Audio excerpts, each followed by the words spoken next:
पुणे से सामने आया केतन अग्रवाल मर्डर केस इस समय पूरे देश में चर्चा का विषय बना हुआ है। जिस रिश्ते को कुछ महीनों बाद शादी का नाम मिलने वाला था, उसी रिश्ते पर अब हत्या की साजिश के गंभीर आरोप लग रही हैं। पुलिस का दावा है कि केतन की मंगेतर सिया गोयल और उसके कथित प्रेमी चेतन चौधरी ने मिलकर इस वारदात को अंजाम दिया। हालांकि मामले की अंतिम सच्चाई का फैसला अदालत में होना अभी बाकी है। 18 जून 2026 को महाराष्ट्र के पुणे के पास स्थित लोहागढ़ किले में 26 वर्षीय कारोबारी केतन अग्रवाल की खाई में गिरने से मौत हो गई थी। शुरुआती तौर पर इसे एक दर्दनाक हादसा माना गया, लेकिन जांच आगे बढ़ी तो मामला कथित हत्या की साजिश में बदल गया। केतन अग्रवाल एक प्रतिष्ठित कारोबारी परिवार से थे। उनकी सगाई सिया गोयल से हो चुकी थी और दोनों परिवार शादी की तैयारियों में भी जुटे हुए थे। लेकिन पुलिस जांच में दावा किया गया कि सिया का चेतन चौधरी नाम के युवक के साथ प्रेम संबंध था और वह इस शादी से संतुष्ट नहीं थी।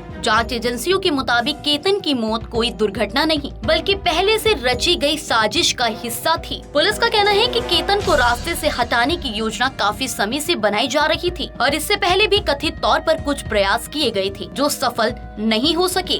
लोहगढ़ किले पे घूमने के लिए गए थे और वहाँ पे तकरीबन 10:30 पौने 11 के आसपास सिया गोयल ने फोन करके बताया कि वो जो लड़का केतन अग्रवाल है वो फिसल के गिर गया और उसकी लोहगढ़ किले से नीचे गिरा और उसकी मृत्यु हो गई है। तो इसके बाद वहाँ जो सिक्योरिटी गार्ड हैं, पुलिस और उसके जो मैयत है और वो जो लड़की है उसके घर वाले गए कि ये इस तरह की घटना अचानक से होना बहुत ज़्यादा प्रोबेबल नहीं है। खासकर वो लड़का जो है वो ट्रैकिंग करता था, काफ़ी ट्रैकिंग की थी उसने। तो उस हिसाब से फिर आगे और संशय, फिर फैमिली ने इस पे डाउट लिया। फैमिली की तरफ से हमारे तरफ एक तकरार की गई कि इसमें कुछ तो संशय जो है दिख रहा है। ये जो लड़की है सिया गोयल, इसका एक फ्रेंड जो चेतन चौधरी नाम का है, जो जहाँ पे ये लड़की है, इसकी फैमिली का काम है मार्केट यार्ड में, उनकी भी दुकान उधर ही है। तो इनकी आपस में कुछ 1 साल के आसपास से पहचान थी।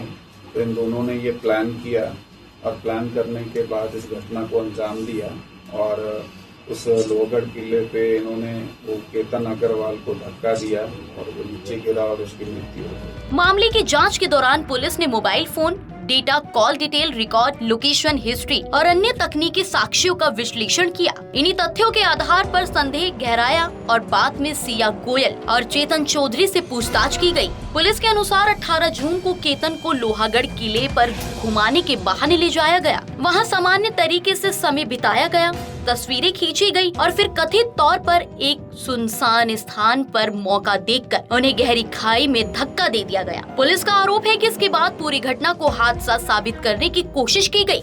हालांकि इस मामले का दूसरा पक्ष भी उतना ही महत्वपूर्ण है। भारतीय न्याय व्यवस्था के अनुसार किसी भी व्यक्ति को तब तक दोषी नहीं माना जा सकता जब तक अदालत उसे दोषी घोषित ना कर दे। इसलिए सिया गोयल और चेतन चौधरी पर लगे सभी आरोप फिलहाल जांच और न्यायिक प्रक्रिया के अधीन है। ये मामला एक बड़ा सामाजिक सवाल भी खड़ा करता है। यदि कोई व्यक्ति किसी रिश्ते से खुश नहीं है तो क्या सच बताकर उस रिश्ते से बाहर निकलना बेहतर विकल्प नहीं है? आखिर ऐसी कौन सी परिस्थितियाँ, दबाव या फैसले होते हैं जो किसी को कथित तौर पर अपराध की राह पर ले जाते हैं? फिलहाल केतन अग्रवाल के परिवार को न्याय का इंतजार है।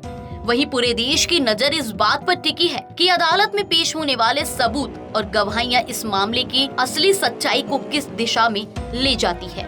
अब ये तो आने वाला वक्त ही बताएगा। फिलहाल इस खबर को लेकर आपकी क्या राय है? अपनी राय हमें कमेंट सेक्शन में जरूर बताएं।